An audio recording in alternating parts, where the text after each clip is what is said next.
Esse é o Medcast, o podcast da medicina brasileira.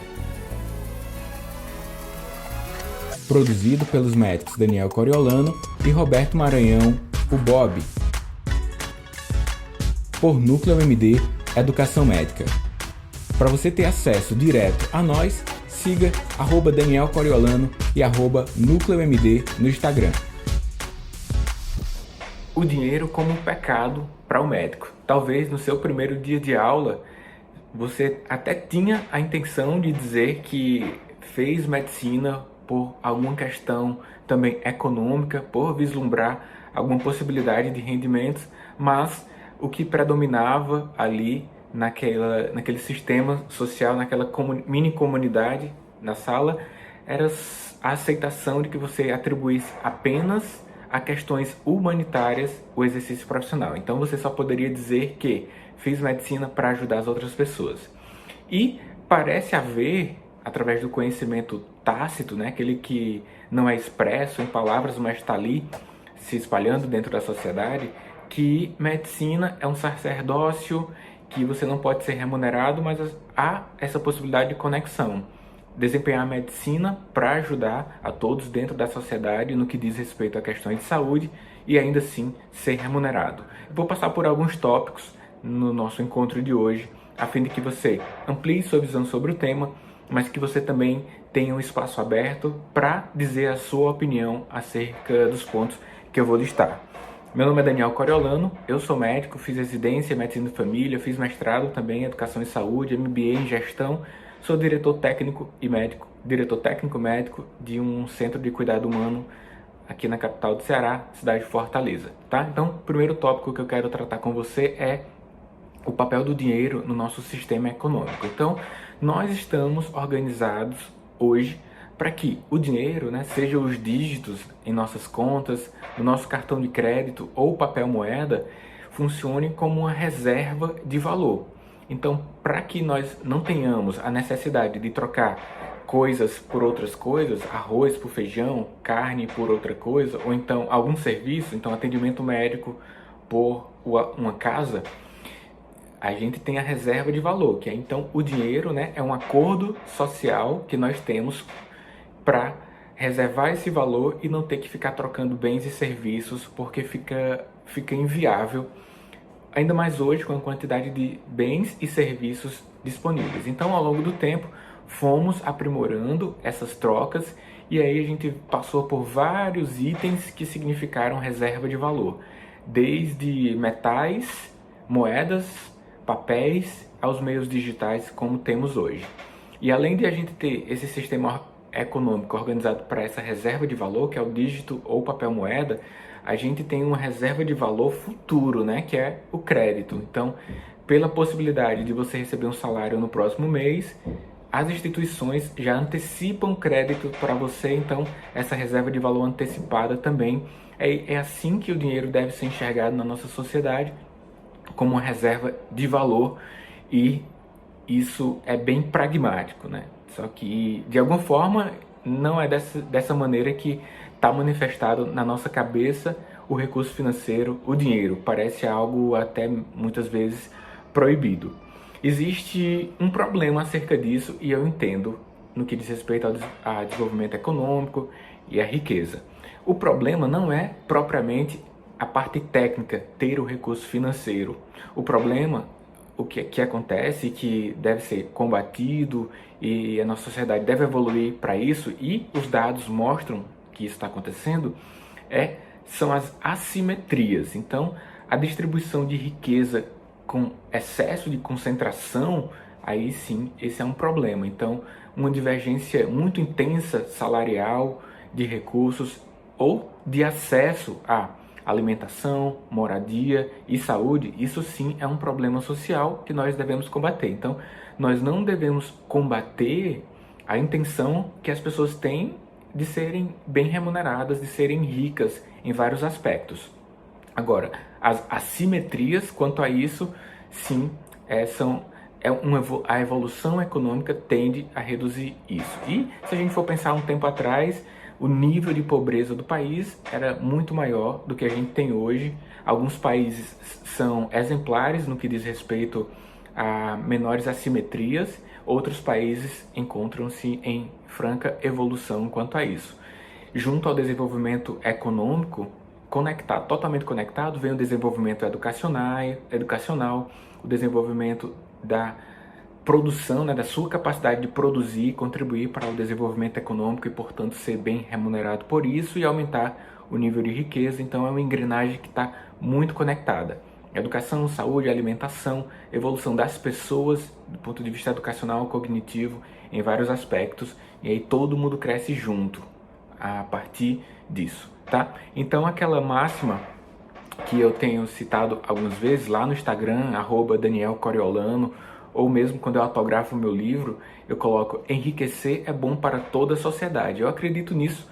Eu tenho vários amigos, minha avó mesmo morava em uma casa de pau a pique, né? Então, ela mora um nível de pobreza e ela evoluiu, colocou junto ao meu avô uma bodega que a gente chama aqui no Nordeste, já possibilitou acesso a nível universitário aos meus pais, eu já fiz mestrado, então esse desenvolvimento econômico contribuiu, né, assim, nesse exemplo bem prático, com o desenvolvimento da minha família, em 2 gerações, 3 gerações saindo do nível de pobreza de pau a pique, foi picada pelo barbeiro, algumas irmãs da minha avó têm doença de Chagas, até o nível em que eu me encontro hoje, que já tive acesso universitário e à pós-graduação e tenho uma remuneração usual que um médico tem em nosso país.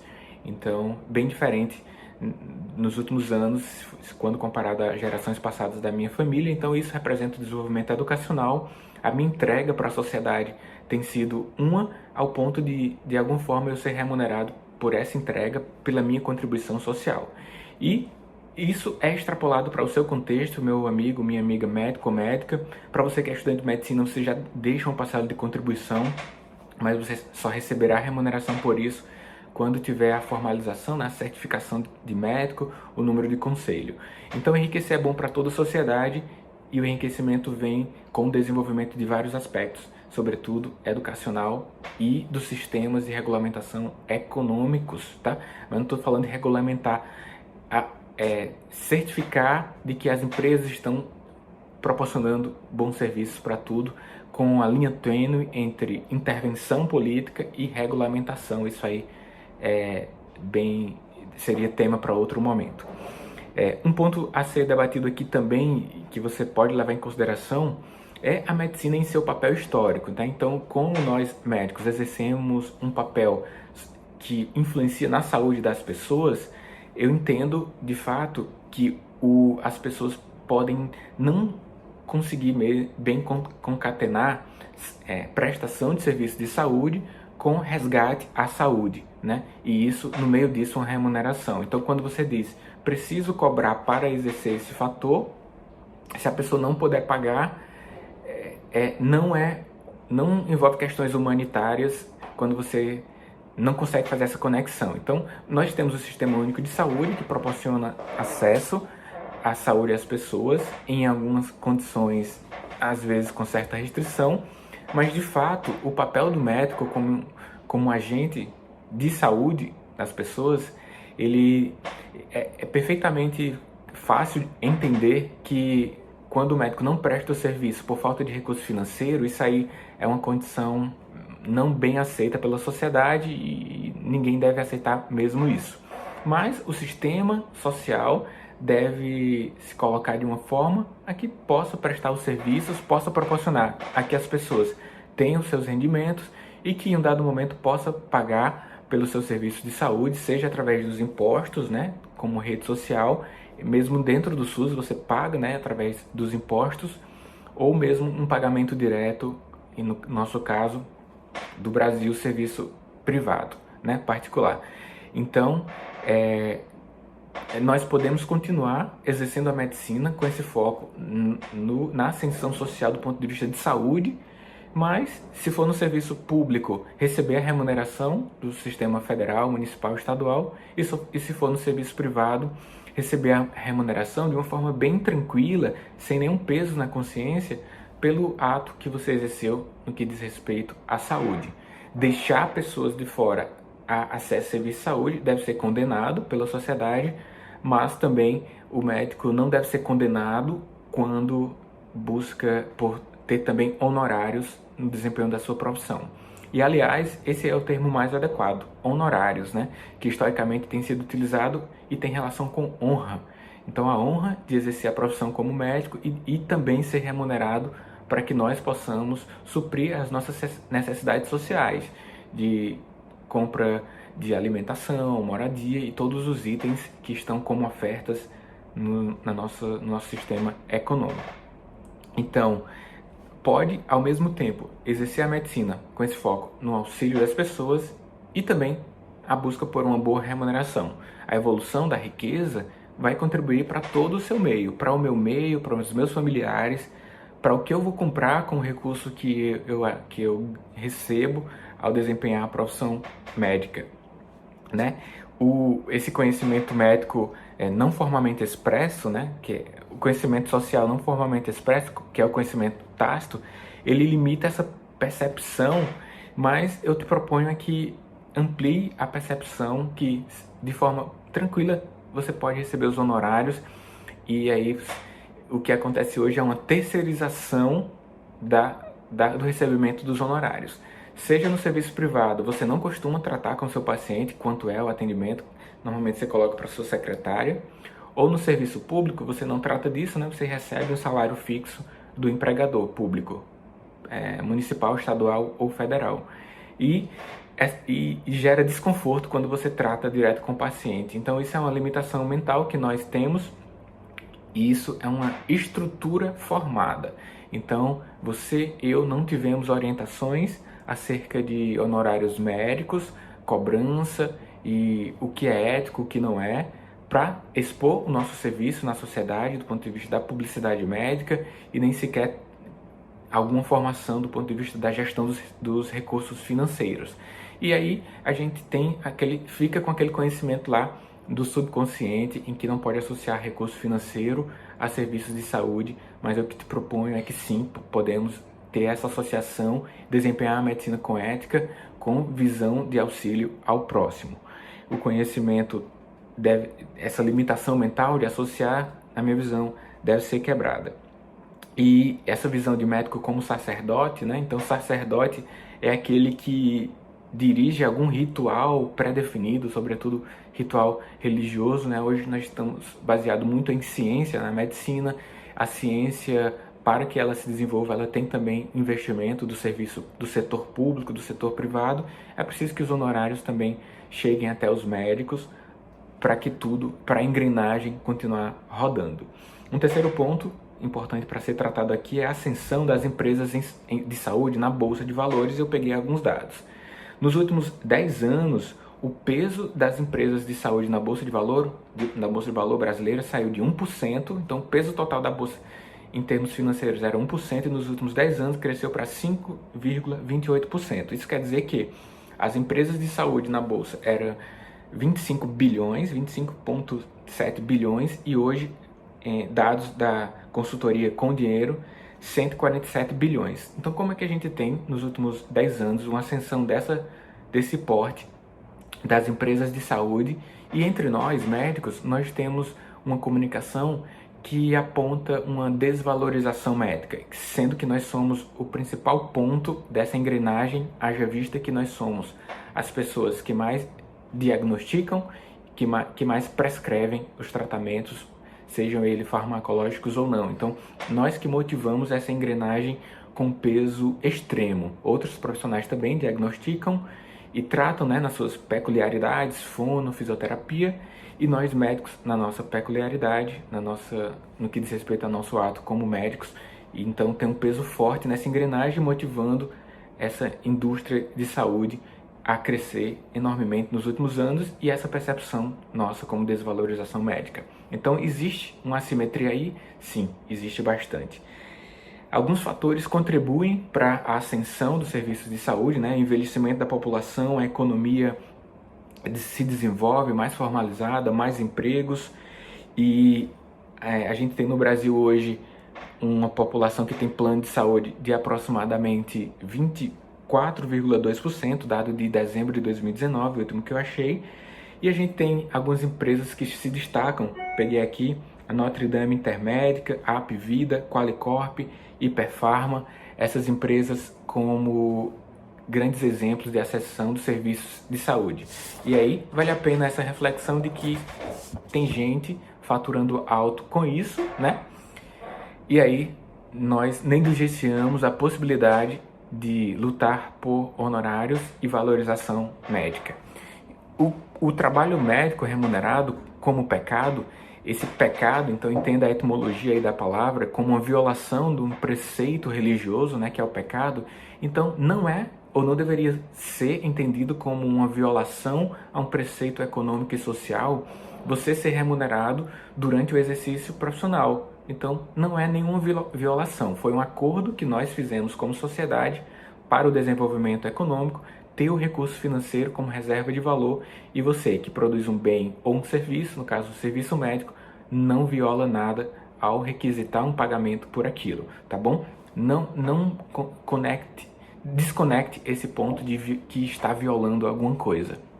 Exercer com ética, com compromisso ao paciente, ao tempo que recebe bons honorários. O papel do médico nessa engrenagem de grande prescrição.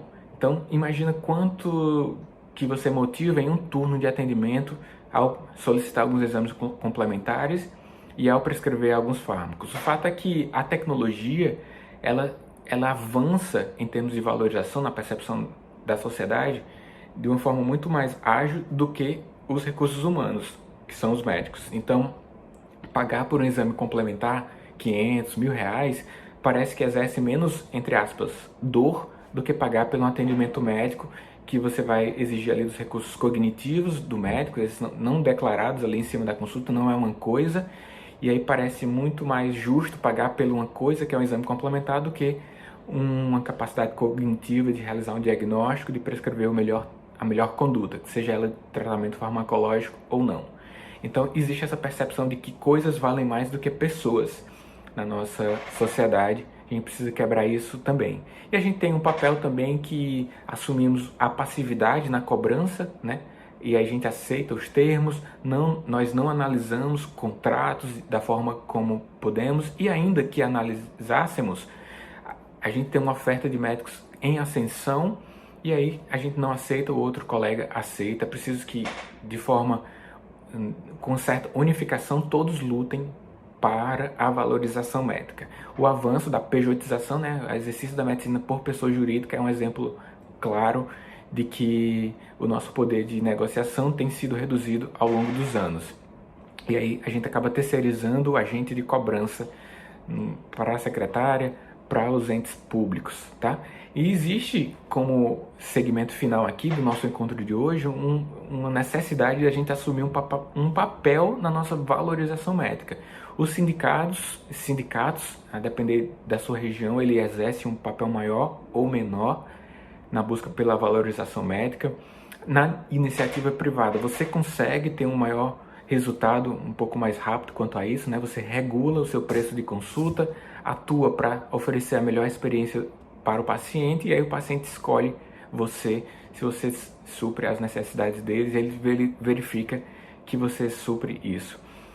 Há necessidade também de a gente ter uma visão mais clara e mais pormenorizada dos contratos que a gente assine, e esse aumento da mão de obra médica é algo que está fora do nosso poder de controle, mas que a gente tem que ficar bem atento, porque essa oferta também vai reduzir de alguma forma nosso trabalho em termos de honorários médicos. Então, outras habilidades serão necessárias com o desenvolvimento da sua gestão, da sua capacidade de realizar uma publicidade ética e, com isso, gerar valorização dentro da sociedade e receber a remuneração no serviço particular, tá bom? Então, não é errado ganhar / receber dinheiro, recursos em virtude da oferta de serviços de saúde. A sua boa remuneração acaba contribuindo para o desenvolvimento econômico no seu meio, e aí se expande para todo o desenvolvimento econômico. Espero que tenha sido em boa hora que esse encontro online aqui tenha acontecido para você, que você possa entrar no meu canal do Telegram, eu vou deixar na área de descrição. Lá eu consigo ampliar os temas, colocar temas extras. Me seguir no Instagram, caso você não me siga ainda, @DanielCoriolano. E que você fique atento às próximas lives que vão acontecer aqui em nosso canal. E sempre esse meu compromisso de trazer temas que contribuam para o seu desenvolvimento no que diz respeito às inteligências macroprofissionais, que são as inteligências que você precisa para além de saber, de ter bons diagnósticos, de propor bons tratamentos, é preciso que você tenha visão ampliada de mercado. Aqui na área de descrição também você pode ter acesso ao meu livro, Inteligência Financeira para Médicos. Verifica aí como faz para você ter um dos exemplares e que possa ler e ampliar sua visão também acerca da inteligência financeira. Então, é isso. Meu nome é Daniel Coriolano. Espero me conectar com você nos meus outros canais, no canal do Telegram, no canal do Instagram, sobretudo. Um forte abraço e a gente se encontra em outros momentos e também aqui na área de comentários, onde eu vou interagir com você, respondendo um a um e ampliando a nossa discussão, tá bom? Abraço e até breve. Obrigado por acessar o Medcast. Para você ter acesso à comunidade fechada do podcast e ainda ter acesso a web-aulas, e-books, mini-cursos, conteúdos complementares aos episódios publicados por aqui, faça parte do Medcast Premium. O link para acessar e ativar o seu período gratuito está junto à descrição desse episódio.